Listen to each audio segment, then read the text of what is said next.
السلام علیکم گائز، امید کرتا ہوں کہ آپ سب خیریت سے ہوں گے۔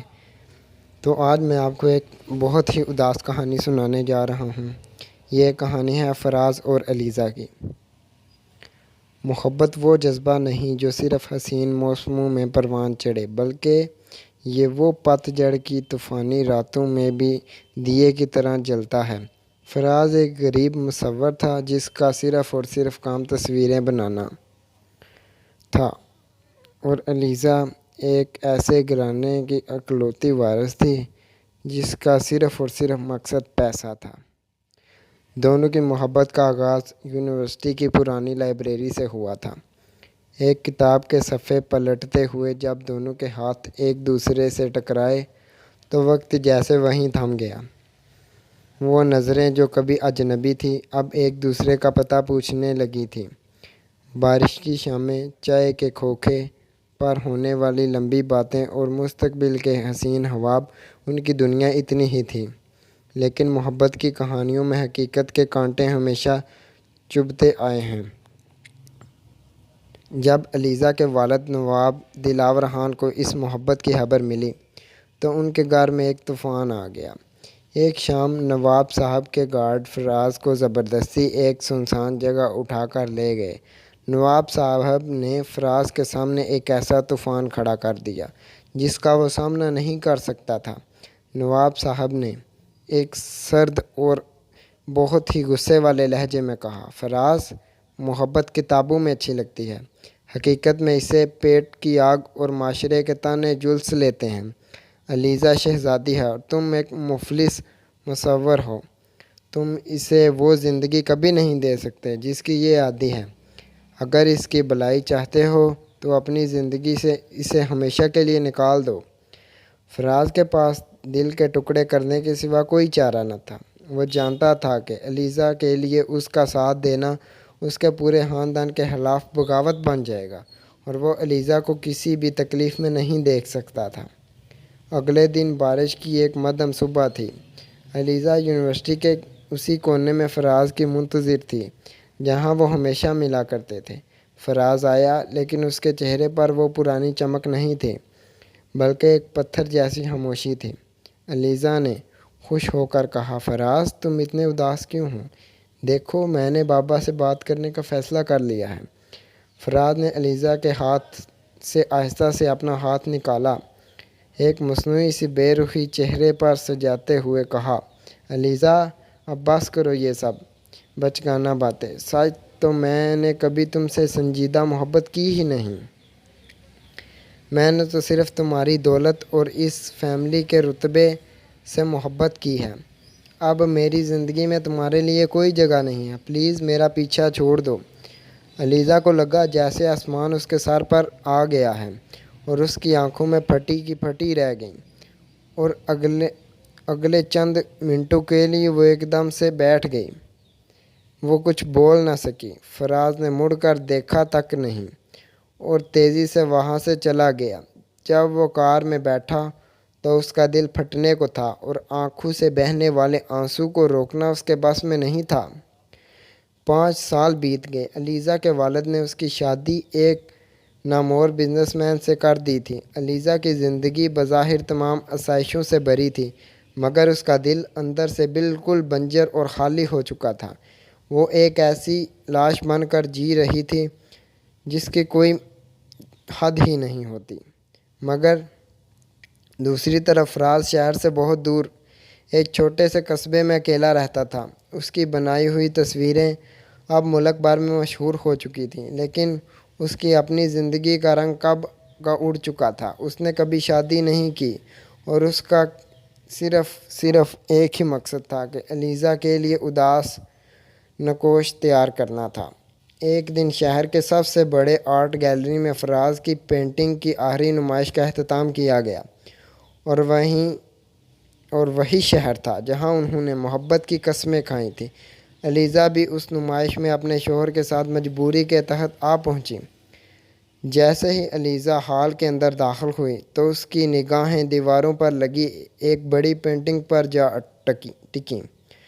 وہ پینٹنگ بالکل اس دن کے مناظر پیش کر رہی تھی جس دن وہ دونوں پہلی بار بارش میں ملے تھے، اور اس کے نیچے سنہری حرف میں لکھا تھا، محبت مٹتی نہیں ہے، صرف خاموش ہو جاتی ہے۔ علیزہ کے قدم وہیں جم گئے، اس کا دل زور زور سے دھڑکنے لگا۔ اس نے گیلری کے مینیجر سے پوچھا، یہ پینٹنگ کس کی ہے اور یہ آرٹسٹ کہاں ہے؟ مینیجر نے افسردہ لہجے میں بتایا، میڈم یہ پینٹنگ فراز صاحب کی ہے، لیکن بدقسمتی سے وہ پچھلے ہفتے ہی اس دنیا سے رخصت ہو گئے ہیں۔ وہ کافی عرصے سے کینسر کے آخری مرحلے میں مبتلا تھے اور مرنے سے پہلے انہوں نے اپنی یہ آخری خواہش ظاہر کی تھی کہ ان کے تمام پینٹنگز اس شہر میں لگائی جائیں جہاں ان کا دل بسا تھا۔ علیزہ کے پیروں تلے زمین نکل گئی، اس کے حلق سے ایک دردناک چیخ نکلتے نکلتے رہ گئی۔ اسے اچانک وہ تمام دن یاد آ گئے جب وہ دن فراز نے اسے منہ موڑا تھا۔ اسے سب سمجھ آ گئی تھی کہ فراز نے اس دن جھوٹ کیوں بولا تھا۔ وہ اپنی محبت کو بچانے کے لیے خود کو مٹا گیا تاکہ علیزہ کے حصے میں کوئی دکھ نہ آئے۔ علیزہ دوڑتی ہوئی ہال کے اس کمرے میں گئی جہاں فراز کا سارا سامان رکھا تھا۔ وہاں میز پر ایک بندہ لفافہ پڑا تھا جس میں علیزہ کا نام تھا۔ علیزہ نے کانپتے ہوئے ہاتھوں سے خط کو کھولا اور اندر کے الفاظ نے اس کے اندر کا سارا وجود توڑ دیا۔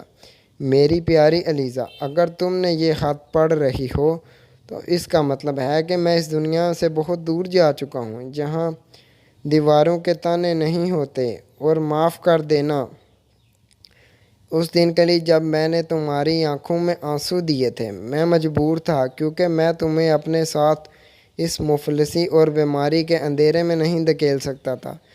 سچ تو یہ ہے سانسیں صرف تمہاری یاد کے سہارے چلتی رہی ہیں۔ اگلی دنیا میں ملیں گے جہاں نہ نواب ہوں گے نہ سماجی دنیا ہوگی۔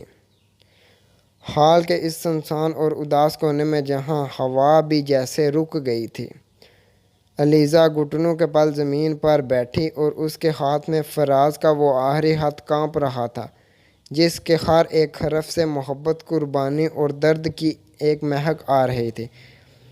اسے وہ پرانے دن ایک فلم کی طرح یاد آنے لگے۔ یونیورسٹی کی وہ بھیگی ہوئی شامیں، چائے کے کھوکھے پر فراز کی ہنسی، وہ کچی پینسل سے اس کے چہرے کا خاکہ بنانا، اور پھر وہ اندھیری صبح جب فراز نے جان بوجھ کر اس سے منہ موڑ لیا تھا علیزہ کا مستقبل محفوظ کرنے کے لیے۔ علیزہ کے شوہر نے جب اسے کافی دیر تک واپس نہ آتے دیکھا تو وہ بھی اس کمرے کی طرف آگے بڑھا۔ انہوں نے علیزہ کو زمین پر بکھرے ہوئے روتے ہوئے دیکھا۔ وہ گھبرا کر آگے بڑھے۔ علیزہ، کیا ہوا؟ تم کہاں ہو؟ تم کیوں رو رہی ہو؟ کون ہے یہ اور یہ خط کس کا ہے؟ شوہر نے تشویش بھرے لہجے میں پوچھا۔ علیزہ نے اٹھ کر اپنے شوہر کی طرف دیکھا۔ ان کی آنکھوں میں اب آنسو نہیں تھے، ایک پتھر جیسی خاموشی تھی جو سب کچھ کھو دینے کے بعد انسان کے اندر اتر جاتی ہے۔ اس نے آہستہ سے خط کو اپنے سینے سے لگایا اور بولی، یہ میری زندگی کا وہ سچ ہے جس کے بغیر میں پچھلے 5 سال سے صرف ایک لاش کی طرح جی رہی ہوں۔ یہ فراز تھا، میرا پہلا اور آخری عشق، اور آج وہ مجھے ہمیشہ کے لیے چھوڑ کر چلا گیا ہے، بالکل ویسے ہی جیسے اس نے مجھے اپنے سے دور کیا، صرف میری خوشی کے لیے۔ شوہر خاموش ہو گیا۔ وہ علیزہ کی تکلیف کی گہرائی کو محسوس کر سکتا تھا کیونکہ وہ جانتا تھا علیزہ کا جسم اس کے پاس ہے مگر اس کا دل ہمیشہ اس مفلس مصور کے پاس ہی دھڑکتا تھا۔ اس رات علیزہ کے گھر تو واپس آ جانے کے بعد مگر اس کا وجود آرٹ گیلری میں ہی رہ گیا۔ آدھی رات کا وقت تھا، کمرے میں مکمل سناٹا تھا، کھڑکی سے چاند کی مدھم سی روشنی اندر آ رہی تھی۔ علیزہ بستر پر لیٹی چھت کو دیکھ رہی تھی۔ اچانک سے یوں محسوس ہوا جیسے کمرے میں کوئی ہلکی سی خوشبو پھیل گئی، وہی پرانی خوشبو جو فراز کوٹ سے آتی تھی۔ اس نے پلٹ کر دیکھا تو وہ کمرے کے کونے میں فراز مسکرا رہا تھا۔ اس کے چہرے پر بیماری کی کوئی زردی نہیں تھی بلکہ وہ پہلے سے کہیں اور زیادہ پرسکون اور روشن لگ رہا تھا، جیسے اس دنیا کی تمام قید سے رہائی مل گئی ہو۔ علیزہ اٹھ کر بیٹھ گئی اور آہستہ سی آواز میں بولا، فراز، تم اتنی دور کیوں چلے گئے؟ میں تمہارے بغیر کیسے جیوں گی؟ تم نے مجھ سے یہ دھوکہ کیوں کیا؟ فراز نرمی سے مسکرا کر اپنے قریب آنے کا اشارہ کیا۔ دھیمی سی آواز میں کہا، علیزہ، دھوکہ نہیں دیا۔ وہ عشق کیا سب سے بڑا امتحان تھا۔ میں تمہیں اپنی ادھوری اور بیماری میں نہیں گھسیٹ سکتا تھا۔ محبت نام ہے، چھوڑ دینے کا، باندھ لینے کا نہیں۔ اب تم آزاد ہو، اپنے ماضی کے بوجھ سے بھی اور میرے انتظار سے بھی۔ ہم اس دنیا میں نہیں، کسی اور جہاں میں ضرور ملیں گے۔ علیزہ نے اپنے ہاتھ آگے بڑھائے تاکہ فراز کو چھو سکے، لیکن جیسے ہی اس نے ہاتھ ہوا میں ٹکرائے تو روشنی کا ایک ہالہ بن کر ہوا میں اڑ گیا۔ علیزہ نے زور سے پکارا، فراز!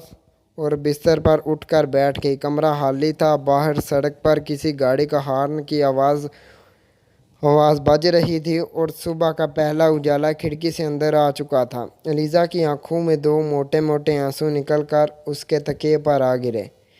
زندگی اپنے معمول پر واپس آ گئی۔ علیزہ نے اپنے شوہر سے طلاق تو نہیں لی، کیونکہ وہ کسی کو مزید تکلیف نہیں دینا چاہتی تھی، لیکن اس نے اپنی زندگی کا ایک نیا مقصد ڈھونڈ لیا تھا۔ اس نے شہر میں غریب اور یتیم بچوں کے لیے آرٹ گیلری اسکول کھولا تھا، جس کا نام اس نے فراز میموریل آرٹ رکھا تھا۔ اب وہ بچوں کو پینٹنگ سکھاتی اور جب بھی کوئی بچہ پینٹنگ پر رنگ بکھیرتا تو علیزہ کو یوں لگتا ہے جیسے فراز کہیں آس پاس ہی موجود ہے، ہلکی سی مسکان کے ساتھ اس کو دیکھ رہا ہے۔ محبت مٹتی نہیں ہے دوستو، بس وہ روپ بدل لیتی ہے۔